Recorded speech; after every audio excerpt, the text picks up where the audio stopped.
Hello दोस्तों, नमस्ते, राधे राधे। मैं आपकी साधना दुबे अपने यूट्यूब चैनल पे आप सभी को स्वागत करती हूँ दोस्तों। साधना लोकगीत देहाती चैनल पे आप सभी का स्वागत है दोस्तों। तो आज मैं बहुत ही प्यारा कजरी गीत लेके आई हूँ। ननद और भाभी का नोक-झोंक है। आप लोग सुनिए, बहुत ही प्यारी लाइन है दोस्तों। आप लोग सुनेंगे, आप लोगों को बहुत अच्छा लगेगा। आइए। कैसे खेले जैबू सावन में कजरिया, बदरिया घेरी आई ननदी। कैसे खेले जैबू सावन में कजरिया, बदरिया घेरी आई ननदी।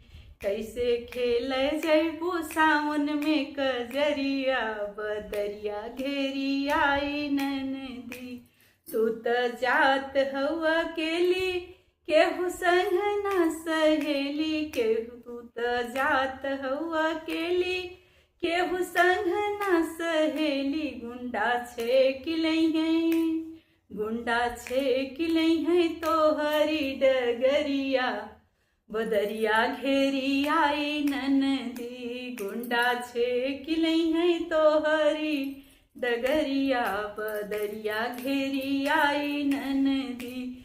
कैसे खेले जैबू सावन में कजरिया, बदरिया घेरी आई ननदी। कैसे खेले जैबू सावन में कजरिया, बदरिया घेरी आई ननदी। तू त जात हवा अकेली, केहू संग ना सहेली। तू त जात हवा अकेली, केहू संग ना सहेली। गुंडा छेकिलई है तोहरी डगरिया, बदरिया घेरी आई ननदी। गुंडा छेकिलई है तोहरी डगरिया, बदरिया घेरी आई ननदी। कैसे खेले जैबू सावन में कजरिया, बदरिया घेरी आई ननदी। कैसे खेले जैबू सावन में कजरिया, बदरिया घेरी आई ननदी। भौजी बोललू तू बोली, हमरे लगे करे जे गोली। भौजी बोललू तू बोली, हमरे लगे करे जे गोली। कैसे छेकिलई है, कैसे छेकिलई है हमारी डगरिया, बदरिया घेरी आई भौजी। कैसे छेकिलई है हमारी डगरिया, बदरिया का बिगाड़ी भौजी। कैसे छेकिलई ही हमारी डगरिया, बदरिया का बिगाड़ी भौजी। कैसे खेले जैबू सावन में कजरिया, बदरिया घेरी आई ननदी। कैसे खेले जैबू सावन में कजरिया, बदरिया घेरी आई ननदी। कितने डामल फांसी चढ़े हैं, कितने गोली खाके मरी हैं। कितने डामल फांसी चढ़ी हैं, कितने गोली खाके मरी हैं। कितने पीसत हुई, कितने पीसत हुई जेहल में चकरिया, बदरिया का बिगाड़ी भौजी। कितने पीसत हुई जेहल में चकरिया, बदरिया का बिगाड़ी भौजी।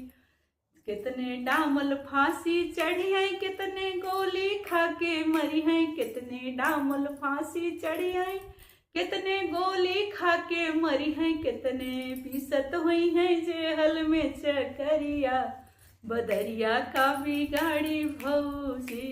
कैसे खेले जैबू सावन में कजरिया, बदरिया घेरी आई ननदी। कैसे खेले जैबू सावन में कजरिया, बदरिया घेरी आई ननदी। भौजी बोलेलू तू बोली, हमरे लगे करे जे गोली। भौजी बोलेलू तू बोली, हमरे लगे जिगर में गोली। कैसे छेकिलई है, कैसे छेकिलई है हमारी डगरिया, बदरिया का बिगाड़ी भौजी। कैसे छेकिलई हमारी डगरिया, बदरिया का बिगाड़ी भौजी। कैसे खेले जैबू सावन में कजरिया, बदरिया घेरी आई ननदी, कैसे खेले जेबू, कैसे खेले जेबू सावन में कजरिया, बदरिया घेरी आई ननदी। धन्यवाद दोस्तों। ननद भाभी का कजरी गीत आप लोगों को कैसा लगा कमेंट बॉक्स में ज़रूर बताइएगा और प्यारे प्यारा कमेंट जरूर कीजिएगा दोस्तों। बहुत गर्मी है। फिर मिलती हूँ ऐसे ही गीतों के साथ। तब तक के लिए हर हर महादेव, राधे राधे।